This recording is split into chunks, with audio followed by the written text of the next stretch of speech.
What's going on, guys? What's going on, Thai Squad? What's going on, everybody? So, Giannis was ruled out against the Cavaliers, and the Bucks lost that game to the Cavaliers. And I'm going to say this: Is Giannis gone? Is Giannis gone? Is he gone? Is he going to leave the Bucks? My opinion on that is he's going to leave the Bucks. Basically, I think he's going to leave the Bucks because he had Mike Boone. He had a bunch of coaches like Jason Kidd, like Coach Bud. He had a lot of coaches. He won a championship in 2021 with the Bucks. He has been loyal. He has been loyal. He has been loyal to that Bucks organization. To that Bucks organization. And I definitely think Giannis, if he wants to if there's trade rumors, should he leave? I don't know at this point. Like there's trade rumors going on, and I think that with these trade rumors going on, it's going to come down to what kind of trade can you get for Giannis, and what kind of pieces can you get for the Bucks? Because Giannis has had an amazing career. He's having a Hall of Fame career type of career. And when you have Damon Lillard, when you have Damon Lillard, when you have Damon Lillard, when you have Doc Rivers as your coach, like the Bucks got bounced out the first round. The Bucks got bounced out the first round. And I think this is like a very interesting, a very interesting thing going on because Giannis said himself, if the Bucks don't make it to the playoffs, if they don't make it to the playoffs, he might get traded. He might get traded. Now, where would he go, basically? I think he would go to probably a team like, like Miami, like Phoenix, because you have that kind of talent, or Atlanta or with the Hawks to team up with Trae Young. Looking at the Bucks in rebuild mode if Giannis leaves. Because if Giannis leaves, you're losing a. If Giannis leaves, the Bucks are losing a 20 a 20 point scorer, a 27-point scorer, a Hall of Famer caliber player, and a Hall of Famer college player, and a Hall of Famer college player, and a Hall of Famer. That is what you're losing if Giannis leaves. Because you would still on the Bucks have Chris Middleton, Damian Lillard.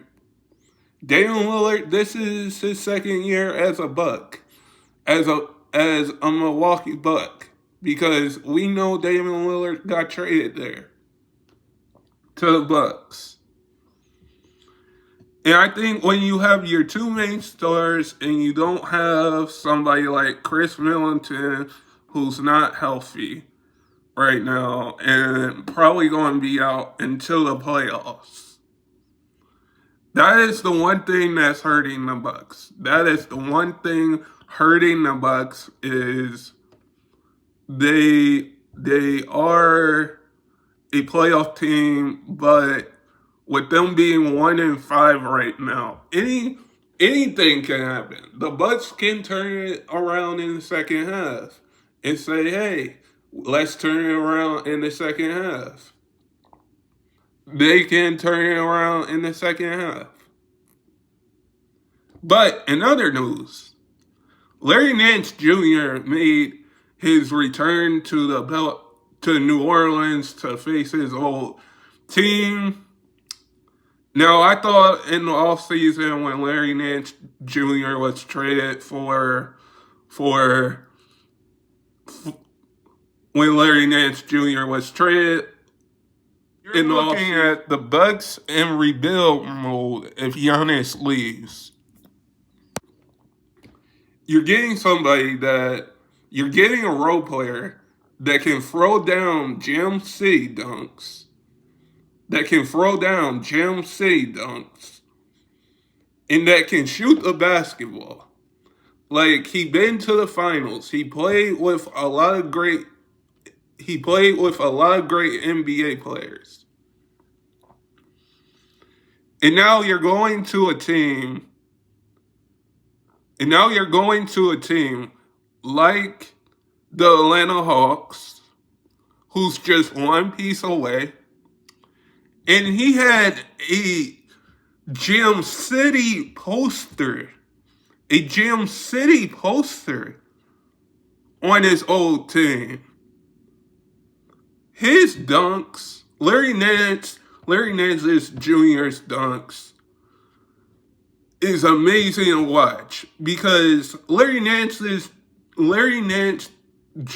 dunks surprised me. Ever since Larry Nance Jr. came into the league, he's a surprise dunker.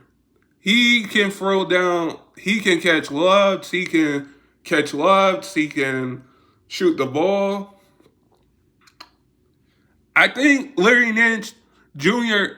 is probably going to be the greatest role player in the NBA. I'm not saying like there's other different role players. I'm just saying you need that one role player. You need that one role player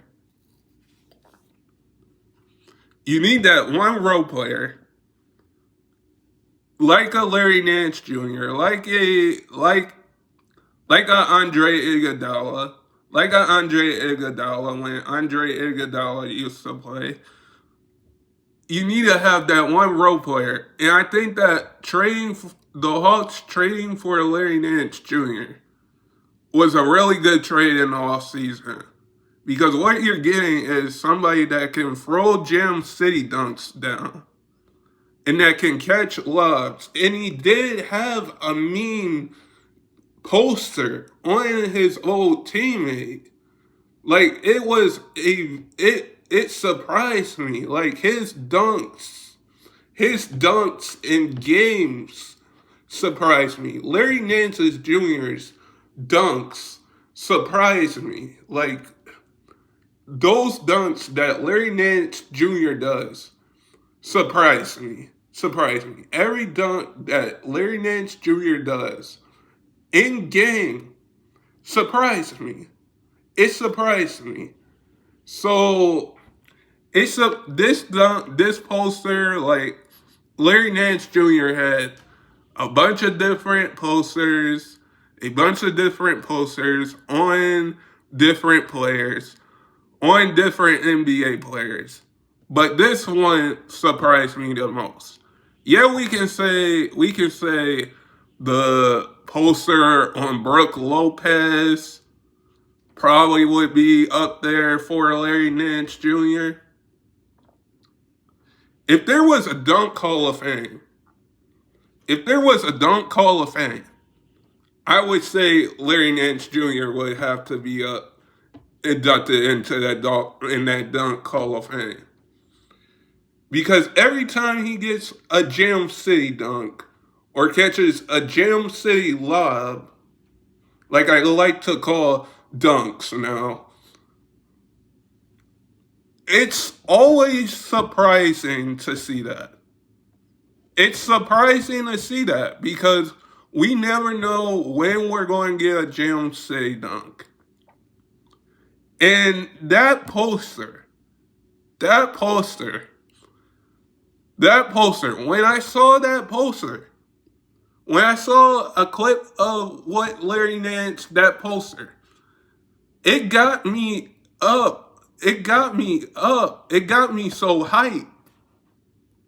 That poster got me so hyped. Even though that Larry Nance Jr. was in the dunk contest a couple years ago. I think Larry Nance Jr. is the best role player in the NBA. Like other people can say there's different role players in the NBA. I'm just going to say this. Larry Nance Jr.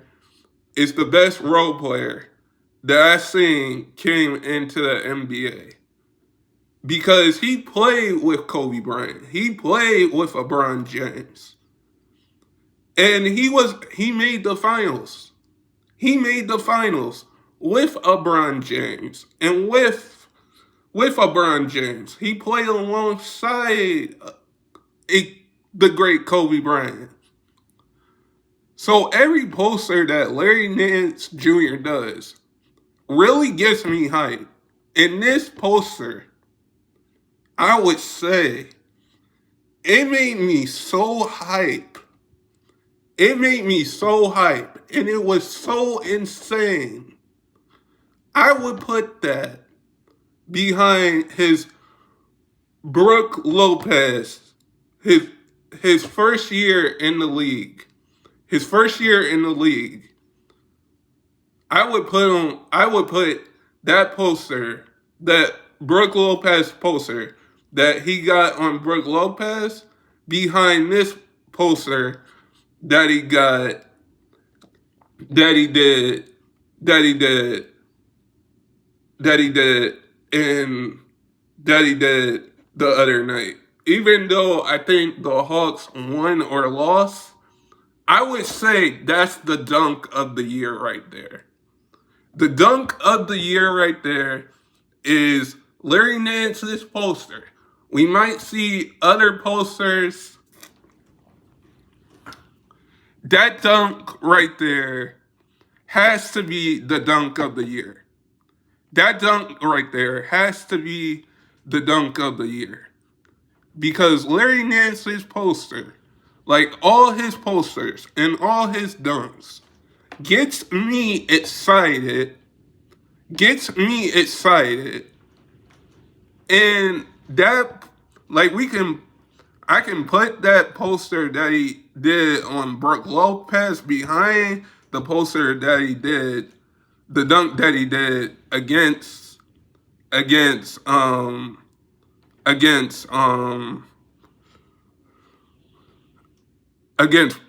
the Pelicans, because this was a return game for Larry Nance Jr. Because when you're playing against your old team, you want to get a poster against your old team. And that dunk that Larry Nance had has to be the dunk of the year. That has to be the dunk of the year. Larry Nance's poster on the Pelicans has to be the dunk of the year. Because that was a mean poster. And that got me so hyped. So I think that poster in the trade, that poster that Larry Nance did, he has had a lot of dunks and put a lot of players on posters. But I think this one exactly, is different. This one is different. Because if